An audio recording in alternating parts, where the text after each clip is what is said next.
క్రీస్తునందు ప్రియమైన వారలారా, మరణాత మన వరుడయ్యున్న యేసుక్రీస్తు ప్రభువారి నామం పేరిట మీకందరికీ శుభములు కలుగును గాక. ఆమేన్. పరిశుద్ధులు ఎం దేవదాసయ్య గారిచే రచింపబడిన పరమగీతార్థము అనే పుస్తకం యొక్క ఆడియో కంటిన్యూషన్. పట్టణములో తిరుగు కావలివారు నాకెదురుపడి నన్ను కొట్టి గాయపరిచిరి. ప్రాకారము మీది కావలివారు నాపై వస్త్రమును దొంగిలించిరి. పరమగీతము 5వ అధ్యాయము 7వ వచనం. ప్రార్థన.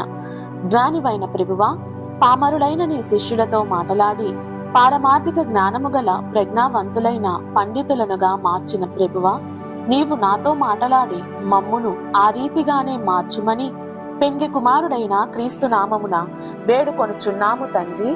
ఆమేన్. పై వచనములో ప్రియురాలు ప్రియుడు కనబడి మాటలాడవలనని ప్రయాసపడి వెదుకుచున్నది.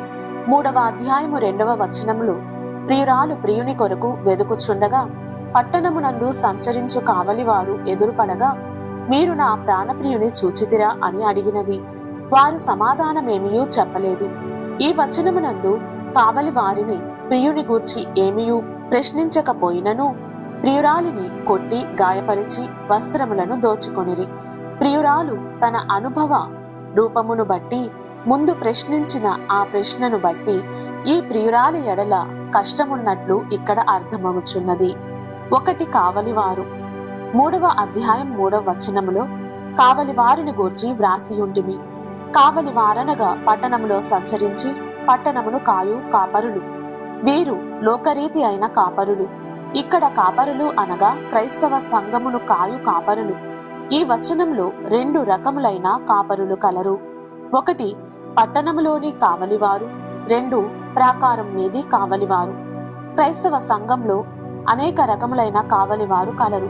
అనగా విద్యావంతులు, గొప్ప హోదా గలవారు, ఇతర దేశములకు వెళ్లి వచ్చిన వారు, గొప్ప ధన సహాయం కలిగిన వారు, రేడియోలలో ప్రసంగించువారు, సంఘములు లేకపోయినను ఆయా స్థలములలోనికి వెళ్లి ప్రసంగించువారు, పేదలైన వారు, విద్యా విహీనులు, లోకంలో వారికేమీ లేకపోయినను దేవునిపై ఆధారపడి జీవించువారు. ప్రాకారం మీది కావలివారు అనగా 1 రక్షణ అంతస్తు ఎరుగని కావలివారు, 2 రక్షణ అంతస్తు ఎరిగిన కావలివారు, 3 మహిమ అంతస్తు నెరిగిన కావలివారు. విద్య, ధనము, హోదా కలిగి అంతరంగ అంతస్తు లేనివారై ఉండి ఇతరుల నెవ్వరిని లెక్క చేయని వారు అనగా సంఘంలో మహిమ అంతస్తు కలిగిన విశ్వాసులైన వారిని శరీర రీతిని కొట్టుట, ఇతరుల చేత కొట్టించుట అను స్థితి కలిగిన కాపరులను కలరు. ఆత్మీయ రీతిని పెండ్లి కుమార్తెను కొట్టి గాయపరిచిరి అని ఈ వచనములో ఉన్నది. కొట్టుట అనగా విశ్వాసులను దూషించుట అనగా పెండ్లి కుమార్తె అంతస్తు వీరికి సరిపడనందున సంఘ కాపరులు నిందింతురు. ఉదాహరణకు అన్నా ప్రార్థన ఏలీకి బోధపడనందున మత్తురాలని నిందించెను. ప్రభుతో గల సహవాస ధ్యానం ఎరుగని కాపరులకు ఇట్టి అనుభవం గలవారిని నిందించుచు దూషించును. 3 దూషించుట అనగా విశ్వాసి యొక్క స్థితి అర్థం కానందున నిందించి దూషింతురు. ఇర్మియా 18:18 మాటలతో కొట్టుదము రండి, గర్వమును అసహ్యమును అగపరుచుచు నీతిమంతుల మీద కఠోరమైన మాటలు పలుకుదురు, ఇదే కొట్టుట. కీర్తన 31:18. ఈ కడవరి కాలంలోని పేరొందిన కాపరులు అనుభవ అంతస్తు కలిగిన విశ్వాసుల యొక్క అనుభవ అంతస్తును గూర్చి వినరు, తెలుసుకొనరు. కాని వారు ప్రసంగ పీఠం మీద అట్టి అనుభవ స్థితి గల వారిని దూషింతురు. 4 గాయపరచుట. 1 పాపము వలన మానవునికి గాయము. యెషయా 1:6. మానవుని పాపము మానవుని యొక్క అంతరంగ వస్త్రమును దోచుకొని గాయపరచెను. లూకా 10:30. 2 మానవుల పాపము వలన ప్రభువైన క్రీస్తు గాయపరచబడెను. 1 పేతురు 2:24. 3 మానవుని అవిశ్వాసము వలన ప్రభునికి గాయము. యోహాను సువార్త 20:26-27. 4 ఆత్మీయ గాయము. యోబు 24:12. 5 ద్రాక్ష తోట కావలివారు యజమానుడు పంపిన దాసుని కొట్టి గాయపరిచిరి. లూకా 20:12. యూదా సంఘమును కాయు కాపరులు దేవుడు పంపిన దాసులను గాయపరిచిరని ప్రభువు ఈ ఉపమానము చెప్పెను. గాయపరచుట అనగా అంతరంగమునకు నొప్పి కలిగించు మాటలను పలుకుట, అనగా పెండ్లి కుమార్తెకు కలిగిన అనుభవ అంతస్తు అంతయు వట్టిదే అని అనేకుల మధ్య పలుకుట. వారికి కలిగిన అనుభవ స్థితిని బట్టి వారితో నుండకుండా వారిని దూరపరచుటకు వెలువయ్యటయే కాపరులు చేయు గాయము. ఉదాహరణకు గొప్ప అనుభవ అంతస్తు గల స్టెఫను ప్రభువును చూచుచున్నానని చెప్పినందున దేవుని జనమని చెప్పుకొని యూదులు చెవులు మూసుకొని అతనిని రాళ్లతో కొట్టి గాయపరిచి చంపిరి. అపోస్తల కార్యములు 7:58-59. క్రైస్తవ సంఘంలోని ఉన్నత అంతస్తును ఎరుగక క్రైస్తవ సంఘంలో మా వంటి గనులు లేరని చెప్పుకొని పెండ్లి కుమార్తె యొక్క అనుభవమును గూర్చి హేళన చేయుచు అవమానపరచువారే.